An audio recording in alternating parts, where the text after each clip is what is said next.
Hi, everybody. Welcome to Manufacturing Monday. As you can see, I'm a bit dressed up today, which I'll reveal why later on. So, Helen, what's coming up in Mindfuel this week? Oh, Mindfuel, I thought you were going to ask about my hat. Oh, sorry. Not quite Why as are you important. wearing that? Why, Helen? Why are you wearing that hat? Because it was my birthday at the weekend. Happy birthday, Thank Helen. you very much. Yeah, I'm coming on here to acknowledge how old I am to everybody now.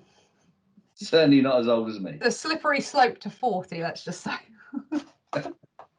Perfect. So we will come on as to why you are so dressed up for a Monday morning, as this is not the standard. I very much feel like I'm letting the side down. But yeah, so Mindfuel. So we launched last week, really, really exciting. We had Oliver on the show with us, so our first guest star. And we talked a bit about the sessions that went live. And I wanted just to talk you through what's coming this week. So today we have two sessions that are launching. We have a customer perspective and a partner perspective.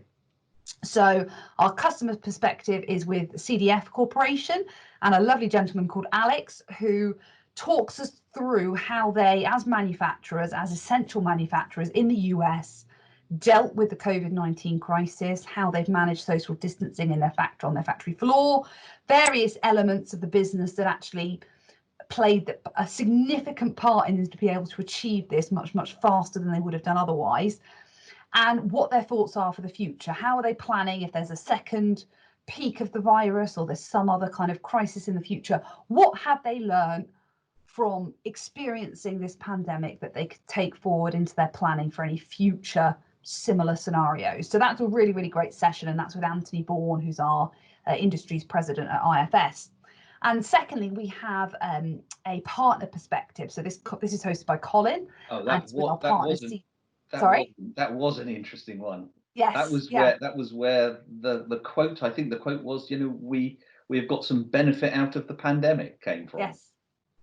Yeah, absolutely. So that was with our partner Cedar Bay, and definitely worth a watch. I think some of the stuff that they have learnt through experiencing this and having to work remotely is actually they had a lot of this technology already there. They just weren't using it to its full extent. And actually by leveraging that and the fact that they are able to attend meetings and project steering meetings for different regions, but they can attend them remotely, actually has meant that they are finding that their implementations are not only more efficient, but they're more cost effective for the customer. So hopefully everybody wins. So those are the two sessions that have gone live today. So please go and check those out. Well, I'll try and include links if I can on this LinkedIn post. But we have another session coming up later in the week that's with Colin again.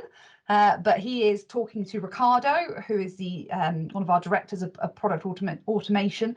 And they're looking at, well, artificial intelligence. Yes, it's a buzzword. It's a term that's thrown around an awful lot in manufacturing. You could be led to believe that it will solve all your problems overnight, but is that actually true? And what we've tried to talk about in this session is do a bit of myth busting. Where can AI come and help your business, and where will it really not help? So Colin, you can give us a bit more, I think, about that session. Yeah, no, I mean, it was another one of those sessions where, we just had a chat. And I kind of think it's really refreshing to not have to talk to a set of bunch of slides and come up with the words digital transformation at the end. And actually, Ricardo, really knowledgeable guy. And yeah, I'd like to say it's one of my favorite sessions, but I said that of every session so far. And we've got some great ones coming up. But anyway, what about the Get Up? I just assumed you were upping your game and this is going to be the standard now for every one of these. Well, actually, no. This is the fact that this is week 2 of the quiz. The bad news is nobody got the first one right, but we had somebody from France last week. So I thought this time we've moved across the channel. We're now in the UK. And this actually, who I am actually representing today, is actually probably the most famous engineer in the world.